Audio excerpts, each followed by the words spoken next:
संपत कपटा नाम के दो चोर रहते थे जो दूसरे गांव में जाकर चोरियां करते थे, लेकिन अपने गांव में बहुत शरीफ बनकर रहते।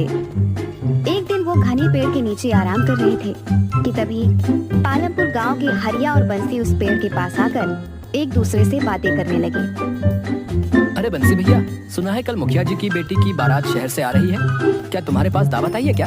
हाँ हाँ हरिया भैया, मेरे घर तो आई है, तुम्हारे घर पर आई है क्या? अरे कल खुद मुखिया जी मेरे घर पर आए थे और मुझे पूरे परिवार सहित दावत कहकर गए हैं। सुना है मुखिया जी अपनी बेटी की शादी बहुत धूमधाम से कर रहे हैं, कल 21 तरह के पकवान बनेंगे खाने में। मैंने भी कुछ ऐसा ही सुना है। हरिया भैया, मेरे तो मुंह में अभी से सोच सोच कर पानी आ रहा है। अरे मैं तो आज शाम से खाना ही नहीं खाऊंगा, ज्यादा भूख लगेगी तो पूरे 21 पकवान ही पेट भरकर खा लूंगा। हाँ। अरे बंसी भैया, भावनाओं में बहकर कहीं ज्यादा मत खा लेना, वरना पेट खराब हो जाएगा। क्या फायदा पूरे 21 पकवान के स्वाद के चक्कर में तुम्हें 21 दिन भूखा रहना पड़े।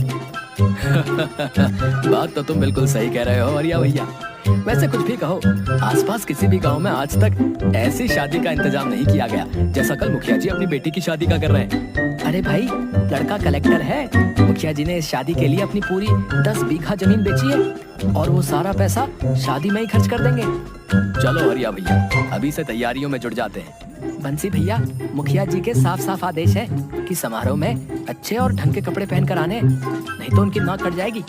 इसीलिए कल हम दोनों को अच्छे कपड़े पहनने। सही कहा तुमने, मैंने तो पहले से ही शहर से अपने लिए एक कोट पैंट सिलवा लिया था। चलो अब चलते हैं। इतना कहकर वह दोनों वहां से चले गए। उनकी बात सुनकर संपत और कपटा, जो कि पेड़ के पीछे उन दोनों की बातें चुपके चुपके से सुन रहे थे, उनकी आंखों में चमक आ गई। सुना कपटा, पालमपुर गांव के मुखिया की बेटी की शादी कलेक्टर से हो रही है। इस गांव का नाम सुना सुना सा लगता है। अरे बेवकूफ, ये वही गांव है जहां पर कुछ महीनों पहले हमने जमींदार की बेटी के दहेज के आभूषण चुराए थे, जो शहर में बहुत महंगे बिके थे।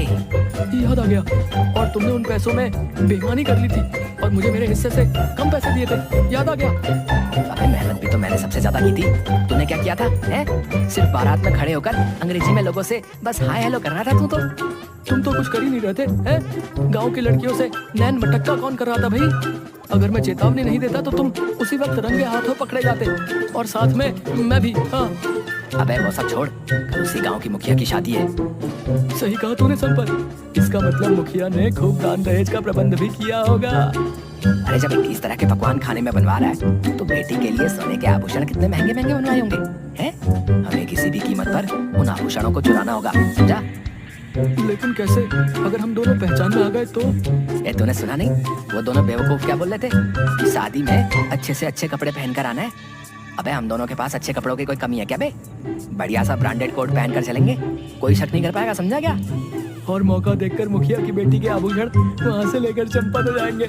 चलो गांव चलकर अभी से तैयारियां करना शुरू कर देते हैं, लेकिन हमें बहुत होशियारी से काम लेना होगा संपत भैया, क्योंकि हम दोनों कुछ महीने पहले ही उस गांव में चोरी करके आए हैं। अबे कुछ नहीं होगा, सबसे पहले तो अभी हम दोनों अपने गाँव चलते हैं। पूरे 1 महीने से हम दोनों गाँव में नहीं गए, सारे गाँव वाले समझते हैं कि हम दोनों शहर में कोई बहुत बड़ा बिजनेस करते हैं। कपड़े तो पहन लें। ये बात तो मैं भूल ही गया। चिंता मत कर कपटा, हम दोनों ने अब तक न जाने कितने गांव और शहर में चोरियां की हैं। आज तक हम दोनों पकड़ में नहीं आए। अरे पकड़ना तो बहुत दूर की बात है, आज तक हम दोनों की थाने में तस्वीर भी नहीं लगी। इतना बोलकर संपत जोर जोर से हंसने लगा। उन दोनों ने अपने बैग में से शहर के कपड़े निकाल कर पहन लिए और अपनी मोटरसाइकिल स्टार्ट करके अपने गाँव पहुँच गए। वह दोनों अपने गाँव पहुँचे ही